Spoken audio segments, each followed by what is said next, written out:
Agora nós vamos falar um pouco desse grande personagem chamado Miguel.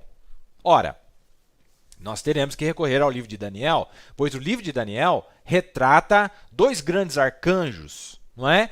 Fala de Gabriel no capítulo 9 e fala de Miguel no capítulo 10. Fala de dois anjos.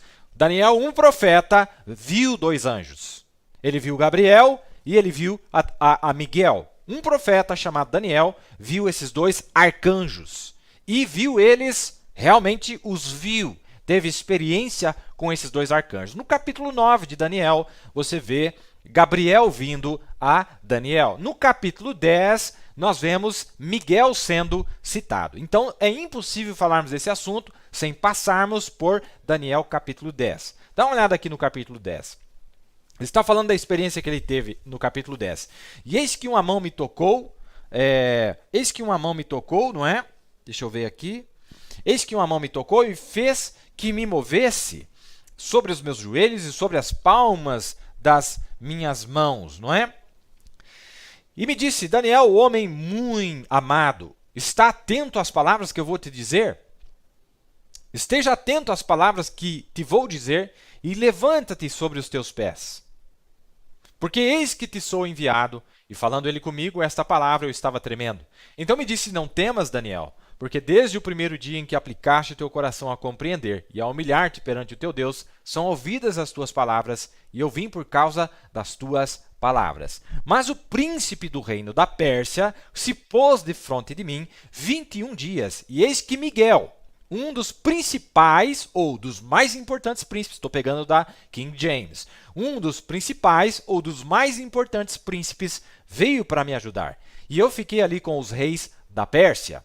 Agora, vim para fazer-te entender o que há de acontecer ao teu povo nos derradeiros dias, porque a visão é ainda para muitos dias. E falando ele comigo essas palavras, abaixei o meu rosto e emudeci.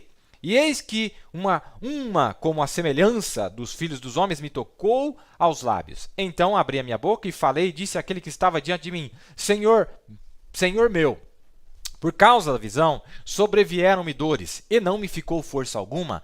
Como, pois, pode o teu servo, o servo de meu senhor, falar com o meu senhor? Quer dizer, como posso eu falar contigo? Que condição que eu tenho de falar contigo? Porque quanto a mim, desde agora não resta força em mim, e não ficou em mim fôlego. E uma como semelhança de um homem me tocou outra vez e me confortou. E disse, não temas, homem muito amado, paz seja contigo. Anima-te, sim, anima-te. E falando ele comigo, esforcei-me e disse, fala, meu senhor, porque me confortaste. E disse, sabes por que eu vim a ti? Eu tornarei a pelejar contra o príncipe dos persas, e saindo eu, eis que virá o príncipe da Grécia. Mas eu te declararei o que está escrito na escritura da verdade, e ninguém há que se esforce comigo contra aqueles, a não ser Miguel, o vosso príncipe, o teu príncipe, Daniel. Agora, olha que rica é esta escritura, que rico é este capítulo 10 do livro de Daniel. Sabe por quê? Nós poderíamos gastar muito tempo, mas eu quero simplificar para vocês. Mas esse capítulo é muito rico, ele revela muita coisa do reino de Deus. Olha que coisa interessante. Ele disse assim, olha, eu queria vir a ti, desde que orou da primeira vez, mas o príncipe da Pérsia. Olha que interessante. Ele diz para nós que um governo terreno era o diabo que estava lhe opondo. Vocês entenderam? Um governo terreno era o diabo que estava lhe opondo. Quer dizer, o diabo, Lúcifer, estava usando um homem, um ser humano, para fazer oposição contra Daniel. Vocês entendem? O embate estava acontecendo na Terra, e ao mesmo tempo que acontecia na Terra, usando os seres humanos, este anjo veio para revelar isso para Daniel. Ele disse, olha, o embate que você está tendo com esses reinos aqui, porque Daniel estava envolvido nos reinos. Ele esteve envolvido no reino de Nabucodonosor, ele esteve envolvido no reino de Ciro, não é? De Dário, que era dos Medo-Persas, e ele teve influência sobre o reino de Alexandre o Grande, e inclusive até ao Império Romano suas palavras foram de influência, serviram de oposição contra o reino de Satanás. Agora, esta guerra entre Miguel e Gabriel, que estavam ali pelejando contra o arcanjo Lúcifer, Satanás, o diabo, que foram vistas nas visões de Daniel, mas isso foi personificado, isso foi incorporado, foi objetivizado ali na pessoa de Daniel. Vocês entenderam? Então esse capítulo revela muita coisa para nós. Ele está dizendo, olha, tá vendo o rei da Pérsia aí, o governo aí, o presidente aí, o rei da Pérsia? É o diabo que está nele. E eu estou lutando contra o diabo que está nele. Pois é, mas a oposição do rei da Pérsia é quem fazia oposição contra o povo de Daniel. Você lembra da cova dos leões? Quem é que fez aquilo ali? Foi o rei da Pérsia. Vocês entenderam? Então aquele governo estava encarnado, era o diabo encarnado, tentando fazer guerra contra o Deus que estava encarnado em Daniel. As hostes celestes manifestadas em seres humanos, como nós vimos aqui, é perfeito.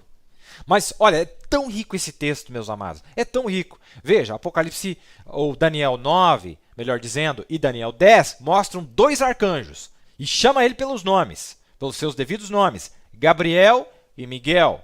Mas é uma guerra que, ao mesmo tempo que ela é angelical, mas ela era um combate, uma batalha que estava tomando lugar aqui na Terra, fisicamente, literalmente, em peles humanas.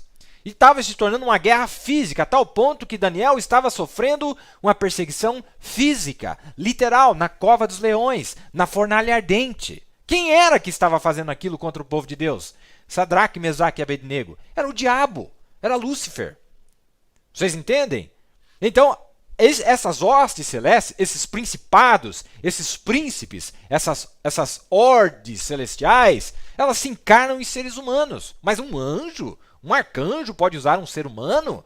Um arcanjo pode se encarnar num ser humano? Vamos ver o que o profeta diz. Olha que coisa bonita aqui, ó. Para fechar o que nós estamos dizendo. Depois vamos discorrer aqui, vamos bem, tá bem gostosinho aqui, né? Olha lá, ó. Sabemos que Paulo tinha o Espírito Santo. Olha essa citação aqui.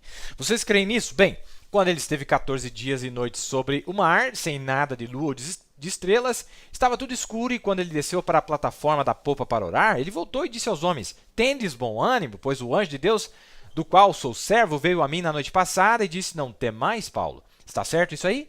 Não o Espírito Santo, mas o anjo de Deus, está vendo? Um anjo de Deus, enviado de Deus.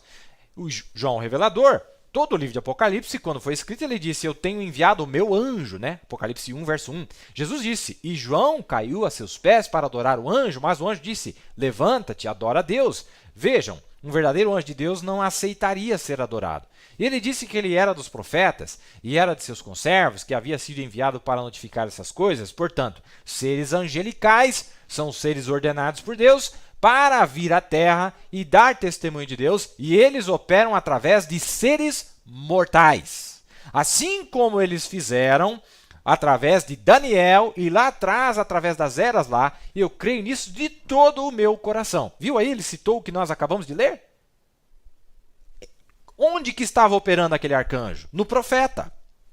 E então, amigos, como irmão vosso, que só isso que sou, mas o dom de Deus é o Espírito de Deus que desceu na forma de um anjo. Agora, ele não tinha asas, ele se parecia com um homem. Falando da experiência da caverna lá, né, da cabana.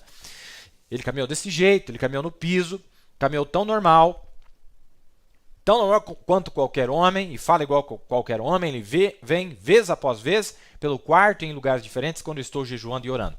Agora, amanhã à noite, por volta desta hora, um pouquinho antes, eu provavelmente vou terminar meu jejum. E agora eu estou orando. E agora, se ele se afastar de mim, então eu saio. Eu gosto de pescar, caçar, conversar, igual a todo mundo. Mas quando ele vem, aí é diferente. E agora, ele está aqui nesta noite para ministrar para vocês, o povo. Eu sou apenas o seu porta-voz.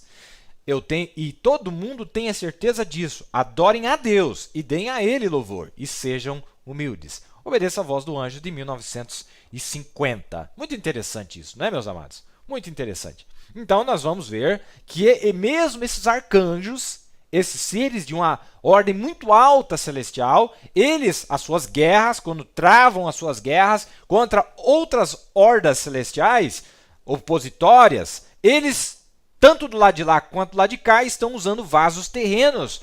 E é assim que vai acontecer a maior encarnação de todos os tempos, que é no período do terceiro ai, quando vai haver uma plena encarnação de Cristo nos seus e Satanás nos seus. Um cavalo branco e seus exércitos, e um cavalo baio e os seus exércitos. Nós já vamos entrar lá mais um pouquinho. Vamos dar uma pequena pausa e eu quero mostrar algo interessante para vocês. Eu quero fazer vocês pensarem nesta noite.